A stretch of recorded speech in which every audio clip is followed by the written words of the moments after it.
Athens, Sanford Stadium was looking good Saturday, and so were the Georgia Bulldogs. Georgia held a rare open practice between the hedges on the occasion of Fan Day.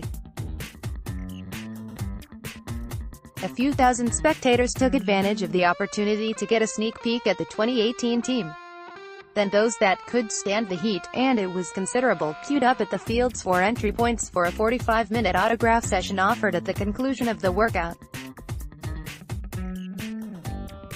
Fans queue up in the southeast corner of Sanford Stadium to go on the field and get autographs at the end of Georgia's 2-hour open practice. Chip Towers, Dog Nation. It was the second day of preseason camp for the defending SEC champions, who brought 110 players into camp. That's an increase by 5 over the previous maximum allowed by the NCAA. By rule, the Bulldogs can have as many as 28 practices before the Sept. One opener against Austin Peay. Accordingly, the focus remained entirely on drill work, offensive and defensive repetition. The Bulldogs did that by 2 spotting, and sometimes even 4 spotting, every exercise.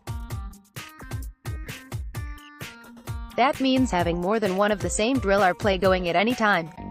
Freshman inside linebacker Channing Tindall, 41, stares down freshman running back James Cook in a pass skeleton drill during Georgia's open practice Saturday at Sanford Stadium.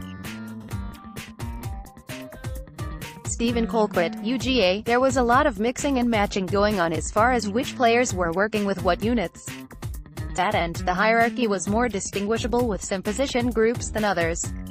For instance, the No.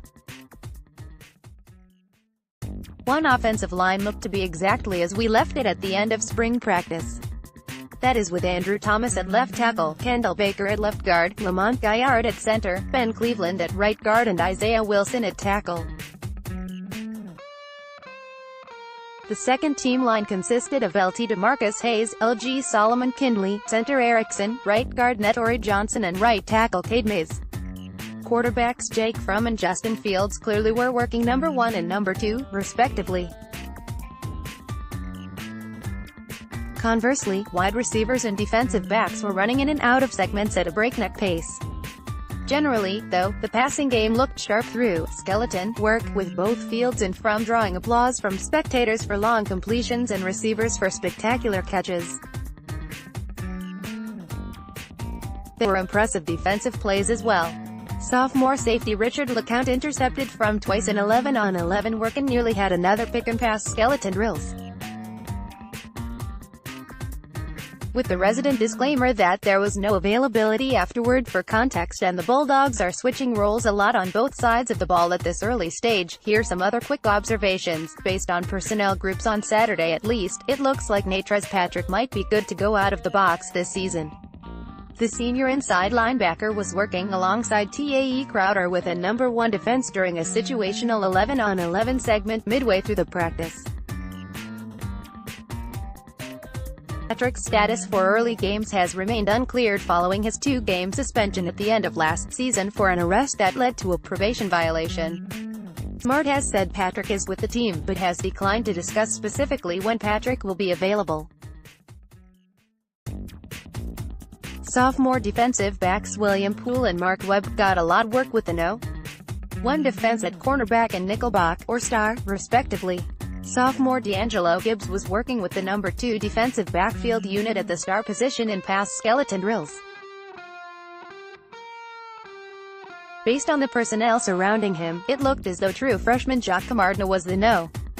1 punter. Landon Stratton, a graduate transfer from Murray State, worked with the number 2 unit.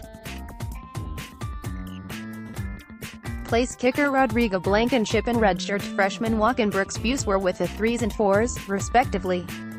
Marshall Long, the only other scholarship punter on the team, was not present. He's recovering from an off-season knee injury. Transfer wide receiver Demetrius Robertson scored a 35-yard touchdown from during a late 11-on-11 drill. The sophomore from Savannah by way of Cal Berkeley got in reps primarily with the third-team offense throughout practice. Among the individuals providing him assistance understanding the new offense was senior Terry Godwin. Godwin was on the field but sat out most full-speed situations with what Coach Kirby Smart described Friday as a very minor knee injury. Freshman running back James Cook showed impressive speed and burst, and good hands as the Bulldogs targeted him often on fly routes in the flat out of the backfield. Senior flanker Michael Crumpton also looked extremely quick. Speaking of Smart, he was all over the place as usual during practice. He moved from group to group but stuck mainly with the defense and, for a while, ran one of the two spot drills with linebackers and defensive backs. At one point, Smart had an extended coaching opportunity with senior linebacker Jawan Taylor. A demonstrative discussion started toward the end of one period and carried into the next. Taylor, who's battling for the starting spot at Roquan Smith's money inside linebacker spot, dutifully listened to his coach and received a helmet pat and "attaboy" at the end. Taylor and Monty Rice repped inside linebacker mostly with the number 2 defense. Sophomore left tackle Andrew Thomas stood in front of the team and called up the Dogs at the beginning of stretching and calisthenics. That's a role typically reserved for seniors or members of the team's leadership committee. Noise from construction on the West End renovation project pervaded Georgia's entire 2-hour practice, and the area was closed to the public. Reports are the inside of the $63 million facility is complete minus only some finishing touches.